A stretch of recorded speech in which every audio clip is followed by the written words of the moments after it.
Hello friends, कैसे हैं आप सब। दोस्तों, आज हम अपने इस चैनल पे जो टॉपिक पढ़ने जा रहे हैं वो किसी भी एग्जाम की दृष्टि से बहुत ही ज़्यादा इम्पॉर्टेंट है। साथ ही साथ इससे 2 से 3 क्वेश्चन डायरेक्टली पूछे जाते हैं कि कौन सी बीमारी किस वायरस की वजह से होता है, किस प्रोटोजोआ की वजह से होता है या फिर बैक्टीरिया की वजह से होता है। लगभग 50 से 60 ऐसे डिजीज हैं जो कि अलग अलग रीजन से होते हैं। उनके जो कॉज एजेंट होते हैं या तो बैक्टीरिया होते हैं या वायरस होते हैं, और उसको याद करने के बाद कंफ्यूजन बहुत ही ज़्यादा होता है।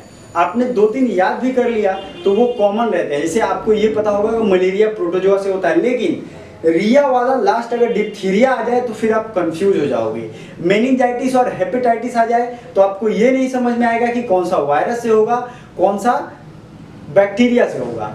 तो इसको याद करने का सबसे अच्छा तरीका है कि पहले हम लोग लिस्ट देखेंगे कौन कौन से इसमें हैं, उसके बाद उसका एक ट्रिक भी देखेंगे। ट्रिक्स भी मैं बताऊंगा, पूरा लिख के उसको सेट करके एक लिरिक्स की तरह है, एक लाइन का होगा। अगर उसको आप याद कर लोगे तो आपको याद हो जाएगा। तो वायरस से हम लोग शुरुआत करेंगे, क्योंकि वायरस बहुत ज़्यादा न्यूज़ में भी है और हमेशा ही रहता है।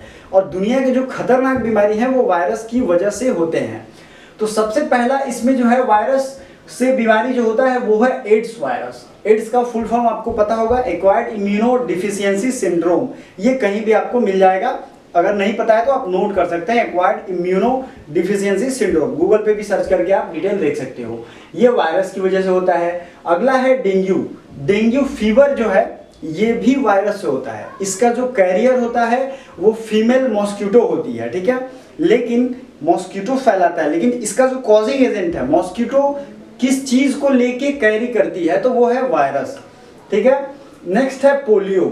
पोलियो का वैक्सीन जो है जोन्स ई साल्क ने खोजा था, और उसके पहले ये वायरस बहुत ज़्यादा स्प्रेडेड था पूरे वर्ल्ड में, और इससे बहुत मौतें होती थी। स्पेशली बच्चे जो हैं वो ज़्यादा प्रभावित होते थे, ठीक है। नेक्स्ट आपको ध्यान रखना है इन्फ्लुएंजा। इन्फ्लुएंजा आपको पता है बच्चों में ही ज़्यादातर होता है, और सांस की बीमारी ये होती है, और इससे बहुत ज़्यादा रेस्पिरेटरी सिस्टम में प्रॉब्लम होता है। इन्फ्लुएंजा के बाद आते हैं पॉक्स। पॉक्स में 2 होता है, चिकन पॉक्स और स्मॉल पॉक्स, ठीक है। इसकी हिंदी भी आपको पता होगी, और बहुत ट्रेडिशनल लैंग्वेज में भी कुछ और बातें कहते हैं। तो चिकन पॉक्स और स्मॉल पॉक्स दोनों होता है वायरस की वजह से, जिसमें से स्मॉल पॉक्स जो है वो बहुत पहले इरेडिकेट हो गया, मतलब उसका खात्मा हो गया टोटली, लेकिन चिकन पॉक्स आज भी विद्यमान है। तो ये भी होता है वायरस की वजह से।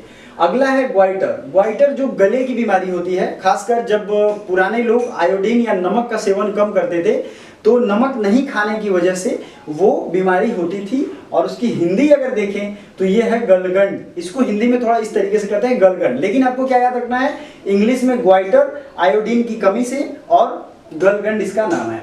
नेक्स्ट है रेबीज। रेबीज है, रेबीज आपको पता ही है, इसे हाइड्रोफोबिया भी कहते हैं, और ये जनरली कुत्ते के काटने से होता है। कुत्ते के काटने से ये फैलेगा रेबीज। मीजल्स, उसके बाद है मीजल्स मतलब खसरा। फिर होता है ट्रैकोमा। ट्रैकोमा आई कॉन्ट्रैक्टमेंट की बीमारी होती है। इसमें जनरली आई रेडिश हो जाएंगे, लाल हो जाएगा, इन्फेक्टेड हो जाता है, और इसकी बीमारी जो है वो अफेक्ट करती है। तो ट्रैकोमा आई को अफेक्ट करता है, ठीक है। रेबीज जो है इसे हाइड्रोफोबिया भी कहते हैं, और ये जनरली डॉग्स के बाइट से होता है। डॉग्स अगर काटते हैं तो उसकी वजह से ये होता है। Hepatitis, jaundice, meningitis. हेपेटाइटिस आपको पता ही है, ये लीवर का एक बहुत हाई मतलब वायरस अफेक्टेड डिजीज है। इसके बाद बचने के चांस बहुत कम रहते हैं। नेक्स्ट है जॉन्डिस। जॉन्डिस आपको पता ही है, जिसे हिंदी में पीलिया कहते हैं, ठीक है। नेक्स्ट है मेनिंजाइटिस। मेनिंजाइटिस एक दिमागी बीमारी होती है जिसमें किसी भी चीज को हम रिपीटेटिव तरीके से बोलते हैं, एक चीज को बार बार बोलेंगे, बार बार करेंगे, तो ये होता है मेनिंजाइटिस। नेक्स्ट है हर्पीज। हर्पीज जो है ये भी एक वायरस अफेक्टेड डिजीज है, और इससे काफी मौतें होती हैं। तो इतने जो डिजीज आपने देखे ये सब के सब वायरस जनित डिजीज हैं। अब इसके ट्रिक्स पे हम फोकस करेंगे। AIDS, dengue, polio, influenza, pox, chicken pox, smallpox, goitre, rabies, measles, trachoma, hepatitis, jaundice, meningitis and herpes, इनके ट्रिक्स को देखना है। तो सबसे पहले ऊपर के जो 3 है उसको तो ऐसे ही याद कर लीजिए, एड्स, डेंगू, पोलियो। ठीक है, एड्स, डेंगू, पोलियो हमने याद कर लिया। उसके बाद हमें लिखना है इन चिकन मा, उसके नीचे लिखना है गर्ल, ठीक है, उसके बाद लिखना है खस। ये थोड़ा सा आपको यूनिक लगेगा, थोड़ा सा हो सकता है कि ऑकवर्ड भी लगे, लेकिन शायद आप इसे 1-2 बार बोलोगे, खुद से प्रैक्टिस करोगे 5 बार, तो ये कॉपी में नोट करो अलग अलग चीजें और इसको नोट करके याद करो, तो आपको ऑटोमेटिकली ये याद हो जाएगा। फिर होता है रे, कोमा, उसके नीचे होगा टीस,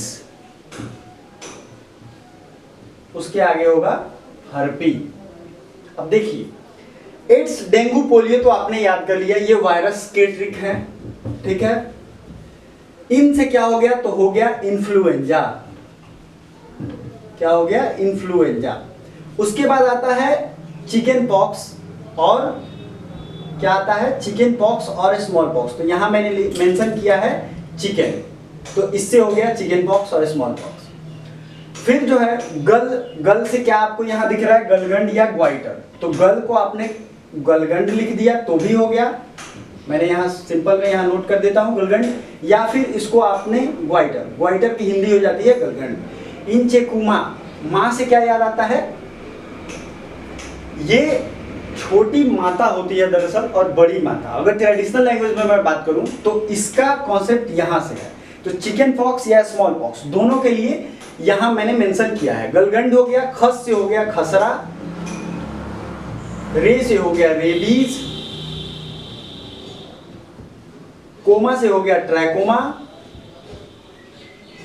और टीस से हो गया, टीस से 3 है याद रखिए, jaundice, hepatitis and meningitis. Jaundice, hepatitis and meningitis. तो टीस से क्या हो गया, जॉन्डिस, हेपेटाइटिस और मेनिंजाइटिस। ये तीनों जो हैं वो किससे हैं, तो ये हैं, आप देख सकते हैं मैं क्लियरली लिख दिया हूं, इसी की वजह से मैंने इधर नाम भी लिखा है, जॉन्डिस, मेनिंजाइटिस, हेपेटाइटिस, ये टिस से हो गए, और हर्पी से हो गए हर्पीज, ठीक है, हर्पीज। मैंने सारा यहां नाम लिख दिया है, आप भी कॉपी पे इस तरीके से उतार के और ये ट्रिक लिख सकते हो। एड्स, डेंगू, पोलियो, इन चेकुमा, इन चिकन मा, गल खस, गल खस, खस से खसरा, गल से गलगंड या ग्वाइटर, रे से रेबीज, कोमा से ट्रैकोमा, टीस हर्पी। इसमें के मैक्सिमम बीमारी को मैंने एक ट्रिक से आपके पास नोट करा दिया। अब जब आप ये कंफर्म हो जाओगे कि वायरस से इतनी बीमारियां होती हैं, तो बाकी बचा बैक्टीरिया और प्रोटोजोआ, बाकी उसको अब छांटने में आसानी होगी, और सबसे ज्यादा बीमारी इसी में होती है और कंफ्यूजन भी इसी में होता है। तो जब आप इतने पे फोकस कर लोगे तो आपका जो सेकंड है वो पार्ट प्रोटोजोआ और बैक्टीरिया, कमेंट करोगे तो मैं उस पर भी ट्रिक रखा हूं, उसको भी बना दूंगा।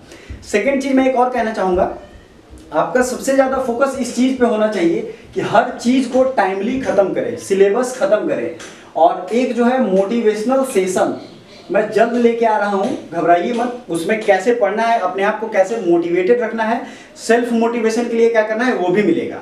साथ ही साथ बहुत लोग ये कमेंट कर रहे हैं कि सर पिछले साल के प्रीवियस ईयर के क्वेश्चन को सॉल्व कराइए। दोस्तों जितने भी प्लेलिस्ट हैं, सबके प्लेलिस्ट में अगर आप जाएंगे, BLLB, BSc, BHU, एग्रीकल्चर, या फिर LLB 3 year, 5 year, BA arts, social science, सबके मैंने 5 साल के क्वेश्चन पेपर सॉल्व किए हैं।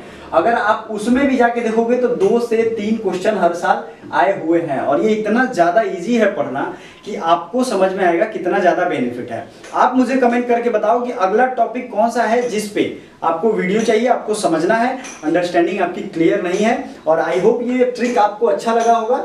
मैं फिर से एक बार बता देता हूँ, एड्स, डेंगू, पोलियो, इन चिकन मा, गल खस, रे कोमा, टीस हर्पी। आपको कुछ नहीं करना है, 5 बार अभी बताने के बाद उसको दोहराएंगे, नोट करेंगे, उसके बाद ये ऑटोमेटिक हो जाएगा।